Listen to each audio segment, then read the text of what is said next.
고요한 밤, 모든 소리가 사라진 듯한 이 순간, 결코 입 밖에 내지 말아야 할 이야기가 있습니다. 안녕하세요. 어둠의 숨결에 오신 여러분. 오늘도 저와 함께 이 어두운 세계로 발을 내딛어 볼까요? 삼산의 곳에요. 낯선 곳에서 주위가 서서히 어둠에 잠식되고 한 걸음 한 걸음마다 소름 끼치는 지웅이 감도는 곳, 바람이 스쳐 지나가는 소리, 갑작스러운 싸늘한 한기, 이 모든 것이 탐혼을 찾지 못한 염함들의 신호일지도 모릅니다. 제가 들려드릴 이야기는 단순한 소문이 아니다. 여러분이 알고 싶지 않았던 진실일지도 모릅니다. 준비되셨나요? 그럼 이제 저와 함께 빛이 닿지 않는 미지의 영역으로 들어가 보시죠. 기산에서 만날 수 있는 모든 진충 중에 그가 가장 무례하다 했다. 다람쥐와 토끼, 개를 통틀어도 그랬다.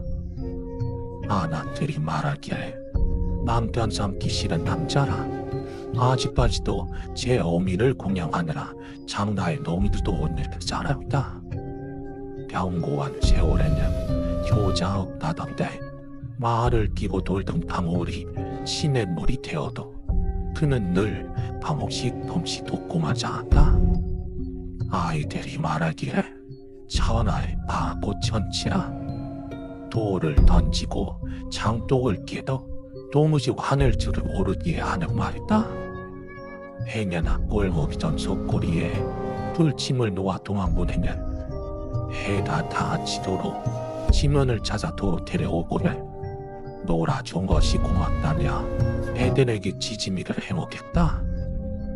모두 마을에서 한 사람을 가리키는 말이니 사엄한 한이다의 이름은 억수라. 억수어미가 태몽을 꾸던 날 금은 모아가 억수같이 쏟아지는 모양을 보았기에 그리 지었다 한다. 이름 짓는 것으로도 미루어 보이듯이 그리 대담할 것 없는 소작 발자에 모이면 돈은 10년을 하루같이 어미의 약값이나 하니 가나다기가 이루 말할 데가 없었다. 과연 꿈은 반대라더니 태몽이라고 다를 것 없나 보다고 노인들은 수군댔다. 그가 성정이 착하고 일하는 태도가 소 10마리에 견주어도 형편이 나아질 일이 없으니 요도 딸을 소개하지 않았다. 비겁하다고 욕을 하더라도 어쩔 수 없다.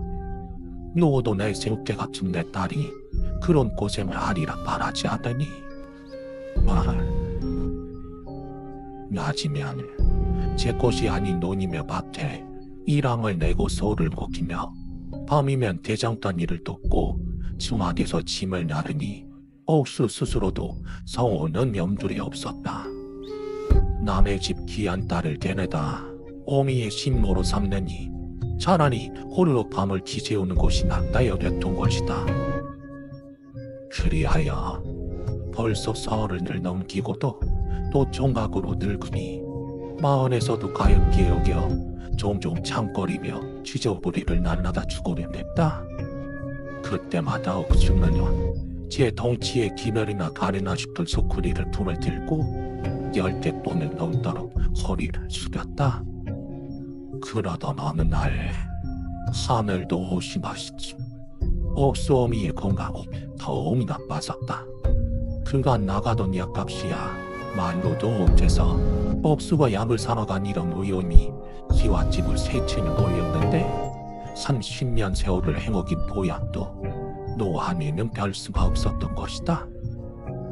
억수는 몹시 슬펐다. 당장 하루에도 서너 가지 일을 하고 그 사도로 병보안을 하던 차인데다 더 이상 일을 미리자니 근자에는 소학철도구나 일거리가 없던 것이다. 세정치는 양반님네도 오가던 정이 있어 그에게 소일거리를 주고 있는 따라 돈 많은 알 구석이 없었다. 근데 곧날 그 이심에 휩싸여서 일을 하고 있는 그에게 물동이 나르는 믿을 맡겨주던 술도가 갑시다 말했다. 자네 돈 필요하면 소은이 저 산 아래에서 뭘 전꾼 일에 한번 해보지 그래? 옥수 자네 임통이나 힘이나 마을에서 모르는 사람 없으니 왜 이장님께 말해서 자리세는 명게 해줄세? 과연 월천군은 옥수의 사정에 잘 맞는 것이었다. 월천군이란 얼어붙은 개울이나 높은 언덕을 등에 태워 건네주던 사람이다. 이제 추수철이 다 지났으니 곧 겨울이 올 것인데 옥수가 사는 산동네 아래에는 큰 개울이며 언덕이 있는 것이다. 근방에는 동네도 도로도 많으니 일이 끝난 야반을 기다리고 있다가 개울가 언덕에서 체력이 모자라 넘지 못하는 사람을 등에 태워 건네주면 돈이 좀 될 것 같았다. 더구나 멀리 갈 필요도 없으니 노모의 병보안도 좀 낫고 힘이 약고 오래서 제일이라 저도 좋은 억지를 쓰니 뜻밖의 대단히 좋은 일거리는 문셈이었다. 억수는 이를 소리해준 박씨에게 크게 감사했다. 쇠돌도 단짐에 뽑으라고 억수는 당장 그날 밤부터 산 아래로 내려갔다. 겨울이 일찍 오는 탓인지 벌써 개울이 얼어붙었는데 그다지 깊지는 않아 다리를 놓지는 못한 곳이었다. 녹두신 나리들이나 귀한 집 아가씨들을 남들 앞에서 맨발을 보이지 못하니 이런 곳을 건너려면 억수 같은 월천꾼이 필수리라 싶었다. 억수가 혹시 마수거리 손님이라도 없을까 싶어 지면을 둘러보니 와열 산 아래와 개울이 맞닿은 곳에 고운 잠옷을 입은 아가씨 한 명이 앉아 있었다. 무슨 곤란이 있는지 제법 거리가 있는데도 크크 우는 소리가 들려왔다. 저 아가씨, 제가 저 마을에 사는 한 억수라 하는 사람인데 개울 건너기 곤란한 상황이시면 제가 어보다 드리겠습니다. 잠동tum이나 한 입 주시면 되겠는데요. 비싼 옷을 입고 있는 것을 보니 해녀나 놀라게 했다가 경험을 칠다 옥수는 거리를 좀 두고 말을 건넸다. 크게 울고 있었던들 쪼그려 앉아있던 아가씨는 흠칫하고 호흡을 따았다. 옥수는 재빨리 몇 가지 말을 더 뱉었다. 노모를 모시고 살고 있으며 결코 남들에게 해를 끼칠 생각이 없고 그저 약값이나 좀 보탤다 싶어 이런 일을 하게 되었다는 것들보다 한참이나 비로라선 제 이야기를 듣고만 있던 아가씨는 천천히 고개를 돌리며 잠옷을 벗었다. 부디 놀라지 마셔요. 당후의 말에도 억수의 오른발이 뒤로 한번 몸을 안았다. 외간 남자 앞에서 어째서 잠옷을 벗는가 싶어 부끄러워했던 것도 잠시. 아가씨의 맨 얼굴이 드러나자 토악 겁이 났던 것이다. 어린아이 엄지만한 큰 뿔이 이마에 3개나 났고 돌에 그슬리에 놓은 것처럼 흉악하게 일그러진 얼굴이 달빛 아래에서도 단밤을 떨어뜨렸다. 은은한 달빛 대신 햇볕이 비쳤으면 탐약한 노인들 여러 눈필이라 싶을 만큼 소름이 끼치는 얼굴이었다. 얼마나 울었는지 눈물에 번들거리는 뺨은 박져서 고름이 떠지고 찡그린 얼굴을 새빨갛게 타는 것이 이야기로나 전해지는 도깨비가 땄다. 아가씨가 진작에 당부를 전해오지 않았다네 아무리 심정 좋은 억수라도 도망치고 말았으리라. 자신의 외모에 놀란 것을 안다는들 아급히 고개를 숙인 아가씨가 말했다. 흉만 꼴을 보이러 미안합니다. 아닙니다. 제가 덩치는 이래도 담은 약해서 괜히 피신님이 아닐까 지레 겁을 먹은 탓에 놀라게 해드릴 죄송합니다. 억수를 다음밖에 사과했다. 양같이 필수의 얼굴을 보고 못 본 채는 못할 망자 고뇌하는 길을 냈으니 여인을 상대로 참 못할 짓을 했다는 자각이 있었다. 되려 사과하는 억수를 보고 아나씨는 잠시 말이 없었다. 그러더니 문득 입을 열었다. 선생님께서는 혹시 근심이 있지 않습니까? 예, 선생님이라니 탐치 않습니다. 저는 그저 성작하여 먹고 사는 총인우에 둔가합니다. 손대, 저의 근심을 어찌하십니까? 크게 일어선 모습이 마치 장수마 다름없는데 드롱성부님 둥새가 너무 큰 것을 짊어진 듯하여 알게 되었습니다. 선생님께서 저를 지고 이 강을 건네주시면 제가 선생께 도움이 될 강도를 궁리해 보겠습니다. 삼생이라는 말에 부끄러워 손자래를 지나다 옥수는 아나씨가 모해한 사람임을 알고 다가가서 등을 내밀었다. 도돌아온 비단 옷이 목덜미에 얹히는 것이 느껴졌다. 하지만 이게 무슨 조화인지 옥수가 그녀를 지고 일어서려 하자 마치 나무로 빚은 조각상을 짊어자 다리가 무거웠다. 혹시 자기가 도깨비에게 속아 장승을 짊어지고 있는 것이 아닌가 할 정도였다. 발밑을 잘 골라 한 걸음씩 나아가면서도 얇은 강물 바닥의 돌이 벗겨지고 부서지는 것이 보통 무게가 아니었다. 강물을 반쯤 건넜을 때 등뒤에서 목소리가 들려왔다. 선생님께서는 혹시 모시고 계신 노모의 병안으로 우려가 크신지요? 아가씨께서는 참 지혜가 깊으십니다. 어찌 그걸 아셨습니까? 이야기하시는 모습 가운데 유일하게 자단의 이야기를 하실 때 미감이 정확히 짐작했습니다. 그분의 짐재가 어떠합니까? 제게 품과 약의 지식이 있어 당신을 도울지 모르겠습니다. 어머니께서는 기침이 잦고 한번 토해내기 시작하면 자질고래한 짐잔에 하마까지 모두 묵자 마침내 옥수는 강간대편에 발이 기대진 것을 알았다. 워낙 과중한 무게였던지라 방향만 잡고 고개를 숙여 무게를 감당했던 탓에 거리를 가늠할 겨를은 없었던 것이다. 마른 단이 아다시가 발을 디뎌내리자 숨통이 확 트일 지경이었다. 아가씨는 다시금 잠옷으로 얼굴을 가리더니 천천히 걸음을 옮겨 발대 사이를 파헤쳤다. 옥수가 그 하는 양을 보고 있으니 곧 아가씨가 오른손으로 그에게 다가오라 손짓했다.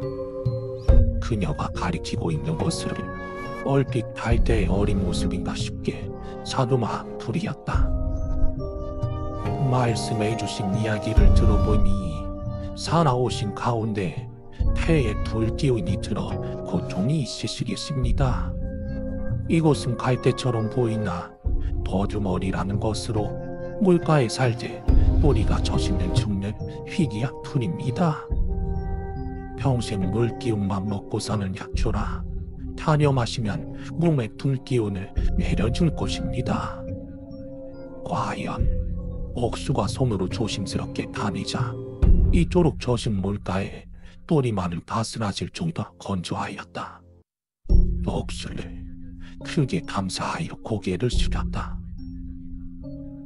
흉상이나 벌자고 나온 곳에서 귀한 인연을 만나 이렇듯 친절을 받으니 님들 바를 모르겠습니다. 건네어 주신 값을 지내는 재미니 그러실 것 없습니다. 다만 아가씨는 잠옷 사이에서 한참 뭔가를 고민하다가 말을 이었다. 제게 사정이 있어 앞으로 한번 아흔의 기회에 아까와 같이 이 강을 건너야 합니다. 혹시 선생께서는 저를 도와주실 수 있으신지요? 억수는 얼른 고개를 끄덕였다. 사니 같은 무지렁이는 눈앞에 너로나도 모를 자유를 가진 귀한 약재를 얻었으니 도저히 어떻게 갚을까 고민하던 차였다. 아가씨를 없는 일이 곧이긴 했지만 그만한 값이라면 얼마든지 해줄 수 있었다. 아가씨는 크게 기뻐하며 고개를 숙이고 사라졌다. 다음날 억수와 품에 소심히 안고 온 약초를 밤을 새워 다려 마시게 하자 와유 어미의 병 안에 자도가 있었다. 거기에 그간 앓던 자잘한 잔병치레도 나으니 억수 어미는 억수가 모신 이래로 가장 건강한 상태가 되었다.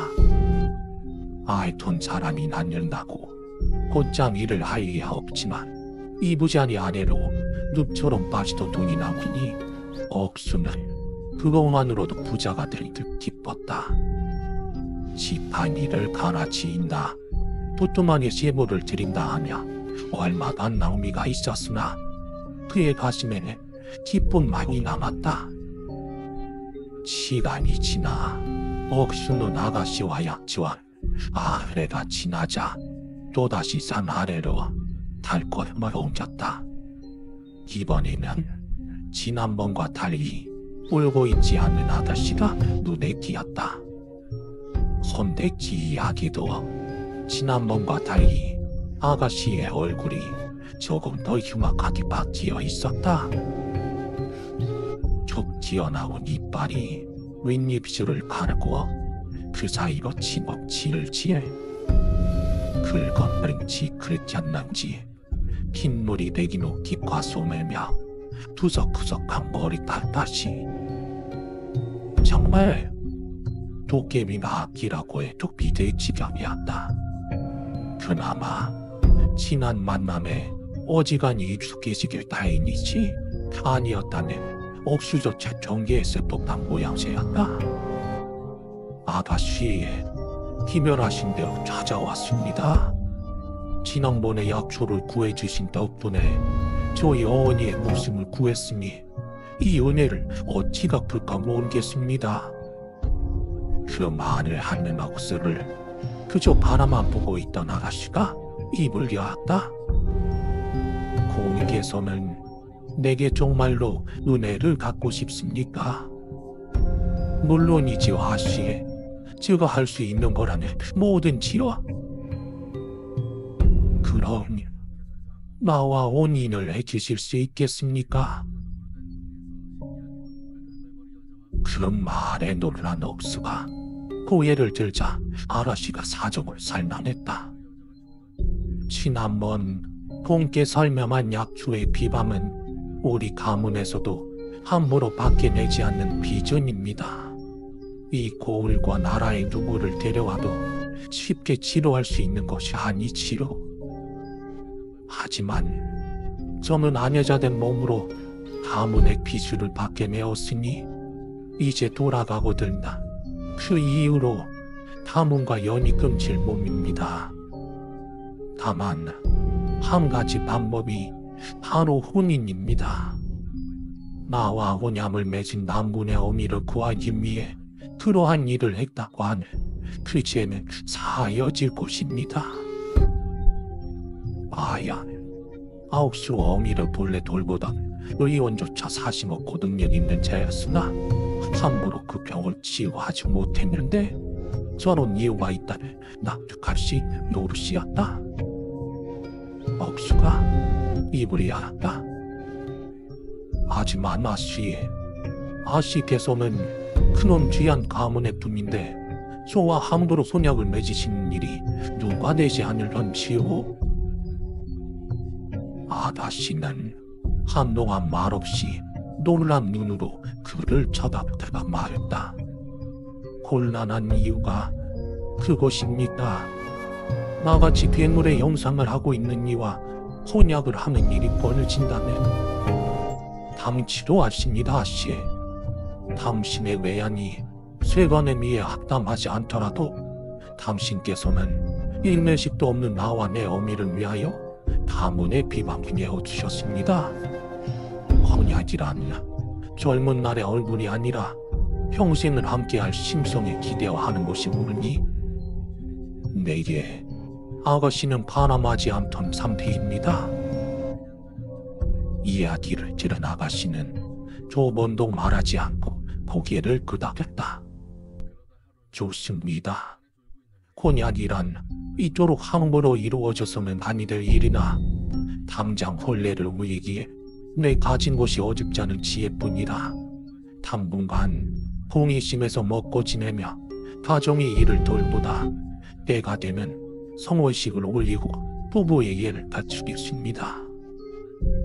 고개를 끄덕인 억수는 아가씨를 얻고 이번엔 강을 건너는 대신 산을 올랐다.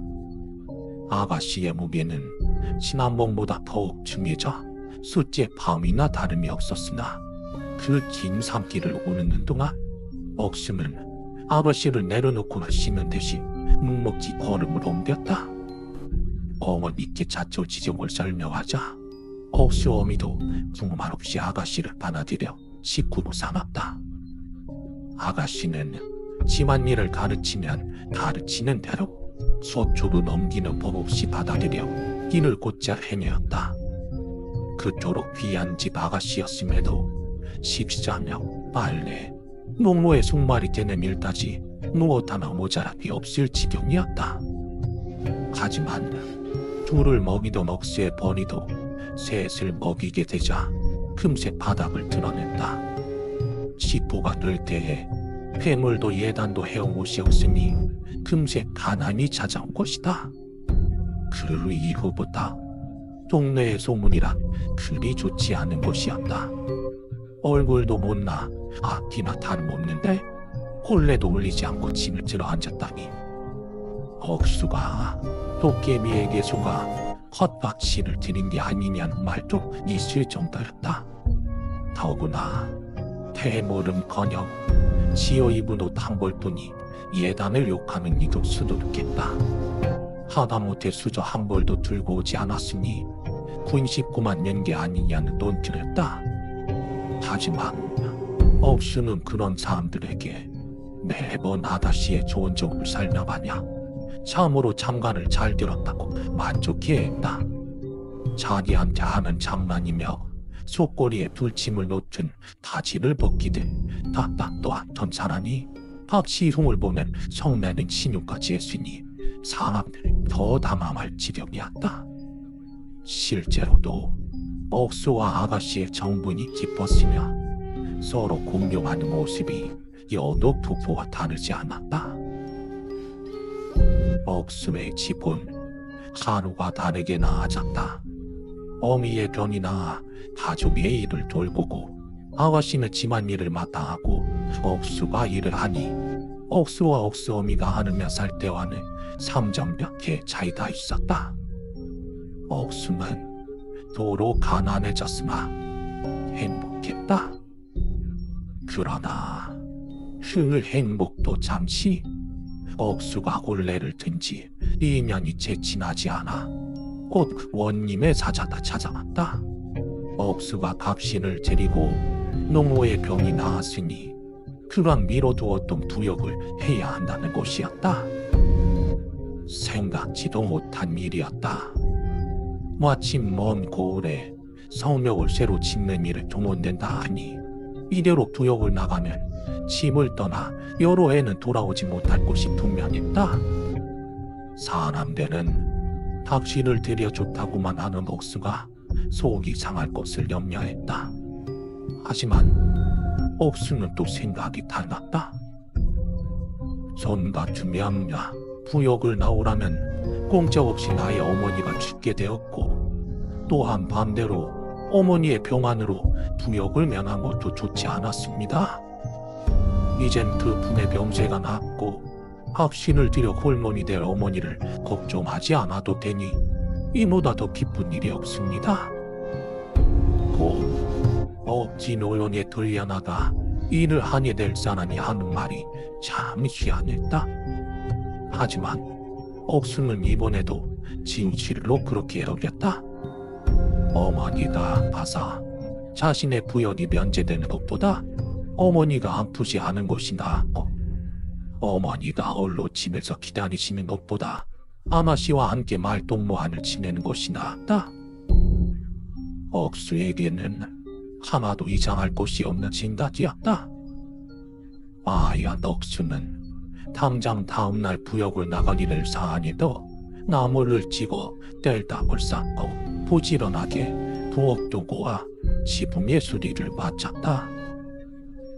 우리 본래 안지 얼마 되지 않아 일이 떠나니 어머니 일을 그대에게 미루는 것 같다. 참으로 미안합니다. 혼약을 먼저 입에 담은 몸으로 어찌 그리 생각하겠습니까? 어머님은 걱정 마시고 잘 다녀오시리요.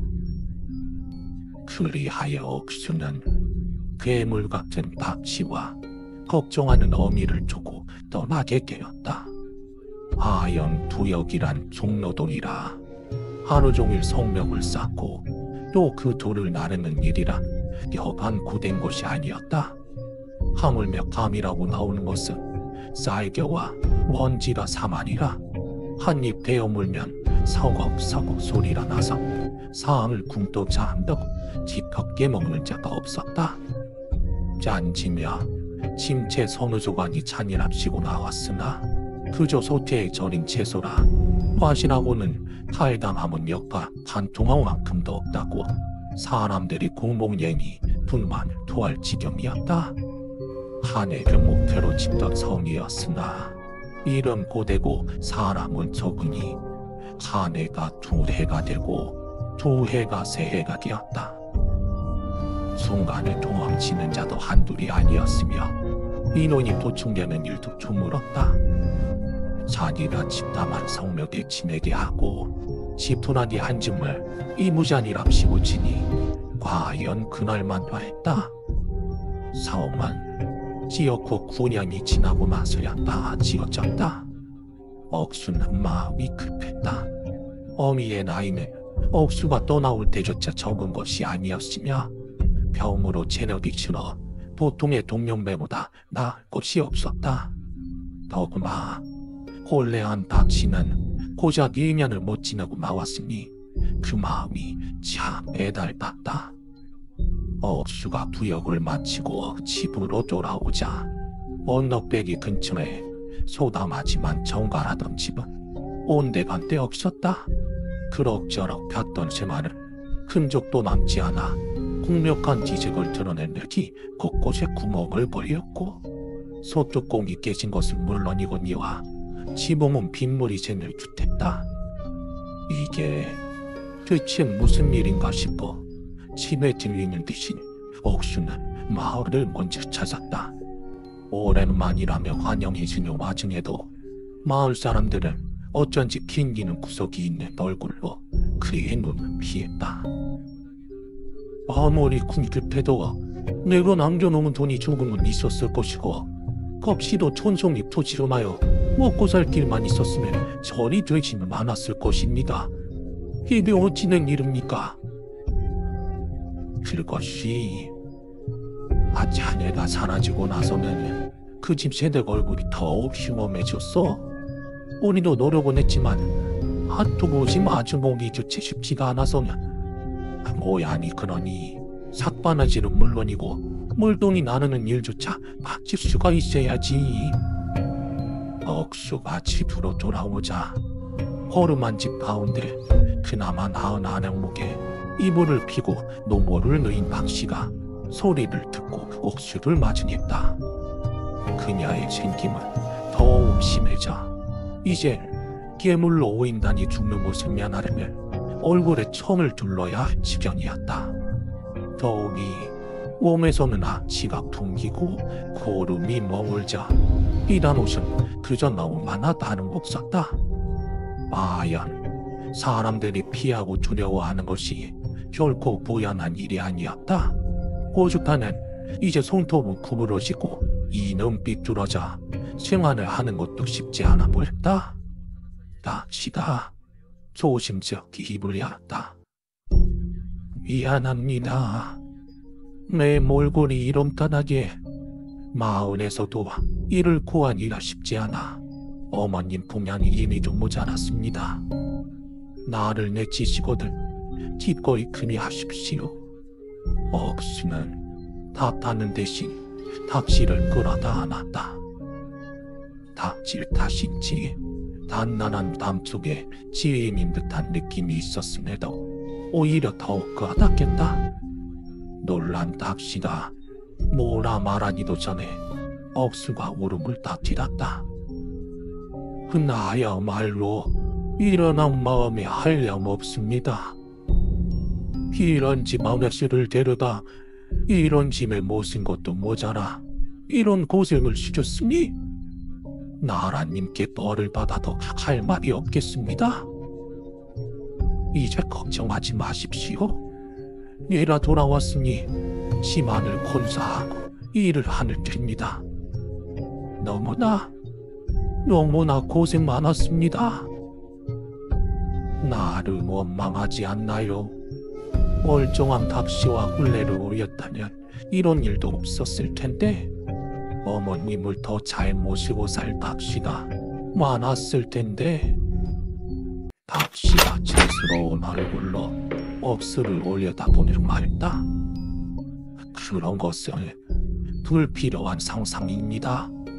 나는 세상의 일 가운데 늙어 고르지 않는 일을 아쉬워하며 사는 일이 가장 어리석다고 생각합니다. 어쩌면 이랬다면 혹시 저랬다면 하고 생각하는 것은 참 가치롭습니다. 나의 삶은 지금 이대로도 충분한데 공연히 그런 생각을 하면 나의 삶보다 늘 더 나을 수밖에 없는 상상 속에 삶에 비교되어 비참해집니까요? 그러면 얻는 것도 없이 삶을 비관하게 되지요. 또한 나는 그대가 그대의 최선을 다하고 살합니다. 그러니 이렇게 되는 와중에도 이렇게나 버텨내지 않았겠습니다. 그것으로 충분합니다. 진심으로 그렇게 말한 억수가 거칠을 달래고자 입술을 맞췄을 때 갑자기 눈부신 빛과 함께 오색 구름이 산에 감쌌다. 그와 동시에 부역의 9회 동안 억수의 몸을 붙들고 있던 피로와 고통이 시즌 듯이 사라졌다. 억수가 고개를 내리자 품에 안겨있던 괴물 같은 닥치는 어느샌가 사라지고 난초와 같이 어여쁜 한학이 품에 안겨 있었다. 놀란 억수가 뒤로 물러나자 아나는 예를 다하여 억수에게 전했다. 억수가 물었다. 그대는 누구입니까? 꽃 같은 얼굴을 든 한학이 선녀처럼 아름답게 웃으며 답했다. 나는 서천서역에서 꽃과 풀을 다스리는 송옥심의 막내똥이 딸입니다. 태어나 자라기를 틈산의 옥초자나 듯하고 타고난 이를 어여본지라 선옥에서도 비견할 자가 없었지요. 하지만 그것이 나의 오만을 키웠습니다. 나는 나의 미모와 태생을 남들보다 100배는 더 귀하게 여겨 남들을 따라보고 나와 타인을 비교해 비웃고는 했습니다. 더구나 혼남이 들어오기를 서천서역의 장수라 나라제일의 공자라 하는 사람이 들어와도 만족할 줄을 모르고 거절했지요. 당시에 내게는 아무리 대담한 자들이라도 나에게 비하자면 모자람이 있다일 느끼기 때문입니다. 그러나 그런 나를 보고 아미께서 노하여 나를 서천서역에서 내쫓으며 말하기를 네가 그리도 잘났으니 너와 맞는 배필을 직접 찾아라. 다만 너는 너의 미모와 가문의 이름을 쓰지 말거라. 타고난 것을 제외하면 너에게 대체 무엇이 남느냐? 네가 바른 자리에 시집에 들기 전까지 너의 외모는 나날이 더 흉악해질 것이며 너는 무엇 하나 가진 것 없이 떠돌이라고 하셨습니다. 그러자 나의 얼굴이 시들어 흉물처럼 쪼그라들고 피부는 박적 피를 흘리며 도깨비처럼 불이 솟았습니다. 나는 나의 대피를 찾기 위해 더 난이도 노력했습니다. 하지만 그 노력은 무색했습니다. 내 것인 줄 알고 낭비하던 가문의 보물이 없으니 나는 가난했고 아이 양한 지혜는 그마저도 추한 얼굴에 다니어 빛을 길었습니다. 더구나 오만하여 콧대를 세우던 성적은 더 말할 것도 없었지라. 하여 나와 만나는 사람마다 비명을 지르고 도망가거나 대화를 나눠보고는 흥미를 잃기 일쑤였습니다. 하지만 그대는 달랐습니다. 나의 얼굴이 아니라 그 밑에 가내신 지혜에 감사해 주었고 태물 한 점 해오지 못한 가난을 비방하는 대신 자신이 메꾸었으며 그 모든 것을 아울러 내 과거를 단 한 번도 추궁하지 아니하였습니다. 사람이 사람과 모여 살 때에 잘난 것은 무수히 많을지 몰라도 못난 것은 대개 세 가지의 모습을 지닙니다. 첫째로 가난이요, 둘째로 수함이요, 셋째로 고약입니다. 가난은 다진 것을 못난 것으로 세상의 자유 가운데 돈으로 사고 팔 수 없는 것을 제외하고는 무엇도 누릴 수 없게 합니다. 이는 사람의 마음을 황폐하게 하고 억압하여 그 성질을 남톡하게 하니 타고난 일 삼한 사람도 그 성정을 어물어뜨려 되게 악하게 하고 합니다.